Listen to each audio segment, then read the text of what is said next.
तुर्की की ये परेशानी यहीं थमती नहीं दिख रही, क्योंकि खबर है कि भयंकर भूकंप की वजह से तुर्की का नक्शा तक बदल सकता है। सोमवार को तुर्की में आए भूकंप इतना जोरदार थे कि पृथ्वी के अंदर बड़े बदलावों का अनुमान है। ऐसे अनुमान जो पृथ्वी पर ऐसे बदलाव करेंगे जिन्हें कभी पलटा नहीं जा सकेगा, क्योंकि धरती के अंदर की टेक्टोनिक प्लेट इस जोरदार भूकंप के बाद खिसकने की खबर है, जिसकी वजह से जमीन भी खिसकने का दावा किया गया। वैज्ञानिकों के मुताबिक इस भूकंप ने जमीन को 3 मीटर तक खिसका दिया। पृथ्वी के ऊपर की सतह के नीचे काफी गहराई में टेक्टोनिक प्लेट हैं। अलग अलग टेक्टोनिक प्लेट तैर रही हैं और उनके नीचे कई जगहों पर लावा है। टेक्टोनिक प्लेट हिलने की वजह से ऊर्जा पैदा होती है और भूकंप आते हैं, लेकिन भूकंप अगर जोरदार हो तो धरती का नक्शा तक बदल सकते हैं। माना जा रहा है कि ऐसा ही इस बार भी होगा। इटली के कुछ वैज्ञानिकों ने शुरुआती जानकारी और अनुमान के आधार पर एक रिपोर्ट तक तैयार कर दी। इस रिपोर्ट के मुताबिक तुर्की के सामने रेस्क्यू ऑपरेशन खत्म होने के बाद भी बहुत बड़ी चुनौती होगी। जब तुर्की की सरकार को यह पता लगेगा कि जमीन खिसक चुकी है, क्योंकि तुर्की और उसके आसपास की नदियों की दिशा तक बदल सकती है। गैस पाइपलाइन तक बदलने की जरूरत पड़ जाएगी। ऊर्जा के बहाव का पैटर्न बदल गया तो बिजली और ऊर्जा से जुड़े सारे प्रोजेक्ट प्रभावित होंगे। इससे पहले 2011 में जापान में 9.1 तीव्रता का भूकंप आया था। उस वक्त भी इस तरह के बदलाव हुए थे, यहाँ तक कि पृथ्वी के अपनी धुरी पर घूमने की रफ्तार तक बदल गई थी। माना जा रहा है कि इस बार भी ऐसे बदलाव होंगे। इन्हीं बदलावों का असर दुनिया के नक्शे पर भी होगा और भारत भी यूरोप की तरफ कुछ मीटर खिसक सकता है।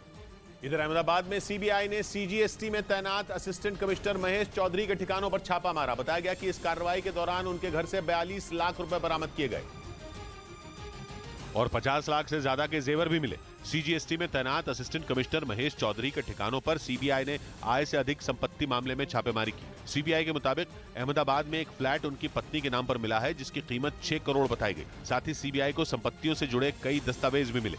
उधर कंगाली के जाल में फंसे पाकिस्तान के सामने अब बिकने तक की नौबत है, क्योंकि आईएमएफ से भी पाकिस्तान की उम्मीद पूरी तरह टूटती हुई दिख रही है।